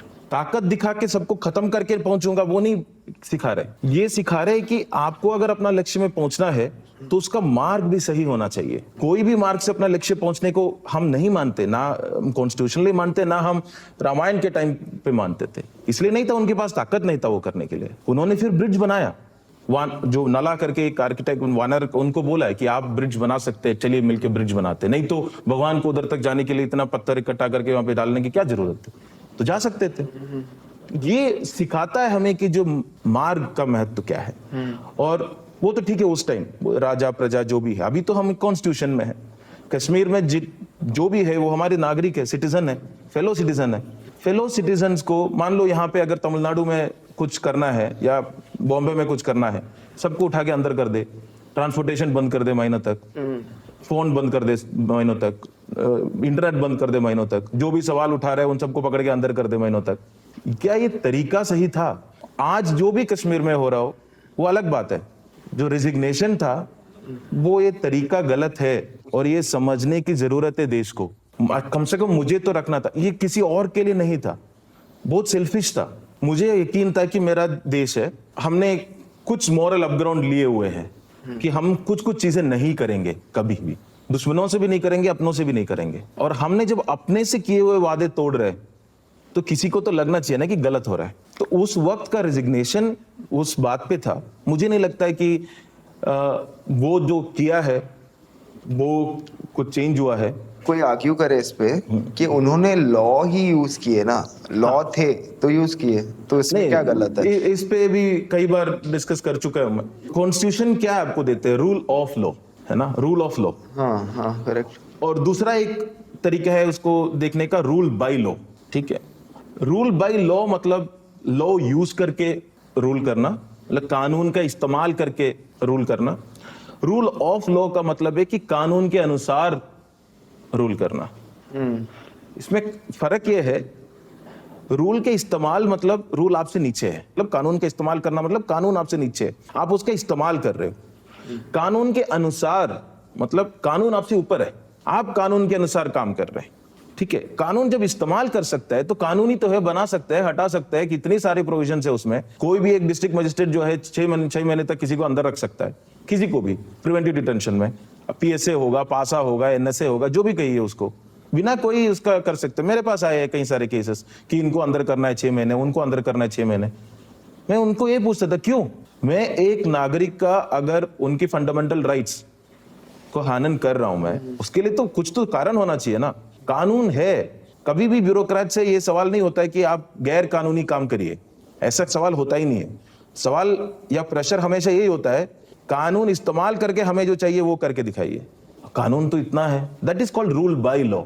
जैसे मान लो मेरे एक गांव में 10 घर है, 10 के 10 ने परमिशन नहीं लिया है प्रॉपर्टी बनाने का, या मान लीजिए उन्होंने जो बनाया है बालकनी थोड़ा बाहर ले लिया, या फिर जैसे भी मान के चलो, थोड़ा सा उसमें ना खामियां है जिस तरीके से उन्होंने काम किया। 10 के 10 को मैंने कभी कुछ नहीं किया, ना कभी कुछ बोला। उसमें से किसी ने उठ के एक दिन बोला कि ये सरकार गलत है, अगला दिन मैं उसके घर पहुंच जाता हूं और उसको तोड़ देता हूं। That is rule by law.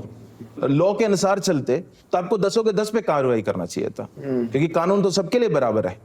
ये गलत नहीं है कानून के हिसाब से, क्योंकि कानून आपने तो थोड़ा तो बाहर लिया ही है, आपने बालकनी लिया है, पतरा किया है, कुछ तो किया है, तो कानून के हिसाब से आप विधिवत नहीं है। आप कभी उसको ये भी नहीं बोलेंगे कि आप इलीगल है, पर ये रूल ऑफ लॉ नहीं है, ये रूल बाय लॉ है। चाहे कोई कहीं भी, जब सरकार ये डिसाइड करता है कि लक्ष्य है, मार्ग नहीं इंपॉर्टेंट है, मार्ग तो कुछ भी अपना सकता है, वो स्टेट क्राफ्ट में यूज कर सकते हैं लोग। जैसे एक देश दूसरे देश के लिए, मान लो जिसको हम दुश्मन मानते हैं, उनके खिलाफ अगर करना है तो ठीक है, हमें लक्ष्य ज्यादा इंपॉर्टेंट है, मार्ग नहीं है। पर अपनों का, जिनको हम खुद के नागरिक कहते हैं, उनके ऊपर जब हम उसको इस्तेमाल करते हैं तो फिर लक्ष्य मार्ग में कोई समझ में नहीं आता कि क्या सही है क्या गलत है। एक चीज ये याद रखना है कि अगर मार्ग सही हो ना तो आप लक्ष्य से ज्यादा भटकेंगे नहीं, पर लक्ष्य को सोचते हुए कहीं भी मार्ग से चले जाएंगे ना तो आप कहां पहुंचोगे आपको क्लियर नहीं होगा। Okay, thank you for coming, Karan. This was great.